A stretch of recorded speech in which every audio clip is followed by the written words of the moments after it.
UAE के राष्ट्रपति शेख मोहम्मद बिन जायद अल नाहयान एक दिन के दौरे पर भारत आए, पीएम मोदी से मुलाकात की और 200 अरब डॉलर की डील कर गए।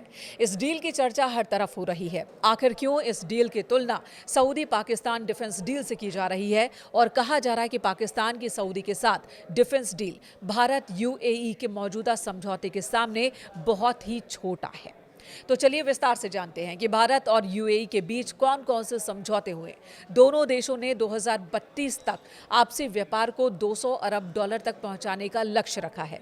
ये समझौते ऊर्जा सुरक्षा, रक्षा सहयोग, अंतरिक्ष, खाद्य निर्यात, निवेश और एडवांस्ड कंप्यूटिंग जैसे कई अहम क्षेत्रों में किए गए। नई दिल्ली में प्रधानमंत्री नरेंद्र मोदी और यूएई के राष्ट्रपति अल नाहयान के बीच बातचीत के बाद विदेश सचिव विक्रम मिश्रा ने ये जानकारी दी कि ये व्यापार लक्ष्य भारत और यूएई के बीच बढ़ते आर्थिक संबंधों को दिखाता है।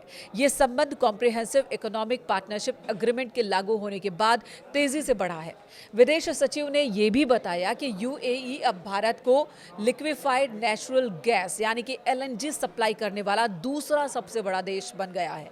एनर्जी के क्षेत्र में हिंदुस्तान पेट्रोलियम कॉर्पोरेशन लिमिटेड और एडीएनओसी गैस के बीच बिक्री और खरीद को लेकर एक समझौता हुआ। इस समझौते के तहत भारत को 2028 से 10 साल तक यानी कि 2038 तक एलएनजी की सप्लाई होगी। इससे दुनिया भर में गैस की कीमतों में उतार चढ़ाव के बाद भी भारत की ऊर्जा सुरक्षा मजबूत रहेगी। ट्रेड, इन्वेस्टमेंट और एक्सपोर्ट को बढ़ावा देने के लिए भी कई कदम उठाए गए। निवेश सहयोग समझौतों में प्रमुख है गुजरात सरकार और यूएई के बीच ढोलरा स्पेशल इन्वेस्टमेंट रीजन। यहाँ पर एक बड़े औद्योगिक और बुनियादी ढांचा केंद्र के विकास के लिए एक लेटर ऑफ इंटेंट पर हस्ताक्षर किए गए।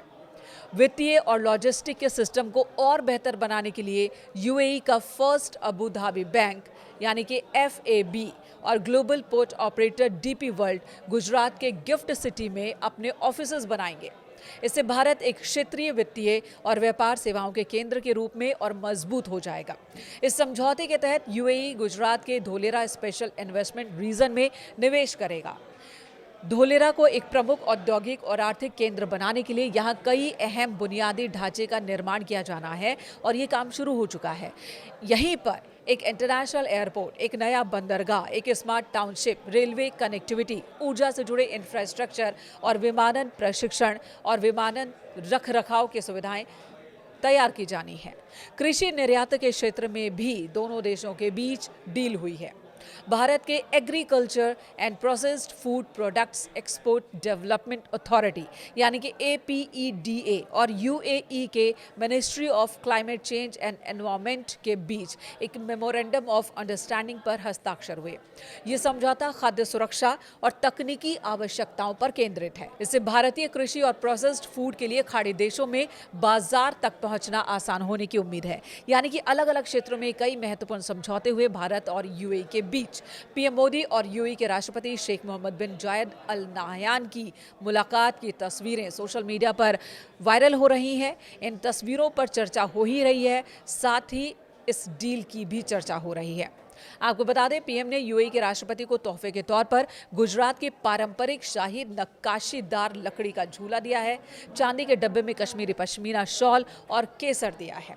यूएई ने साल 2026 को ईयर ऑफ फैमिली घोषित किया है और ऐसे में इस लिहाज से गुजराती झूला बहुत मायने रखता है। झूले पर बारीक फूलों और पारंपरिक डिजाइन्स को हाथ से तराशा गया है। ये झूला गुजरात के कई परिवारों के घरों में अभिन्न हिस्सा माना जाता है। गुजराती संस्कृति में झूला आपसी संवाद, पारिवारिक एकता और पीढ़ियों के बीच जुड़ाव का एक प्रतीक है, यानी कि परिवार का प्रतीक है। यूएई ने ईयर ऑफ फैमिली घोषित किया है 2026 को और ऐसे में उसके इस अनाउंसमेंट से भी जुड़ जाता है ये उपहार।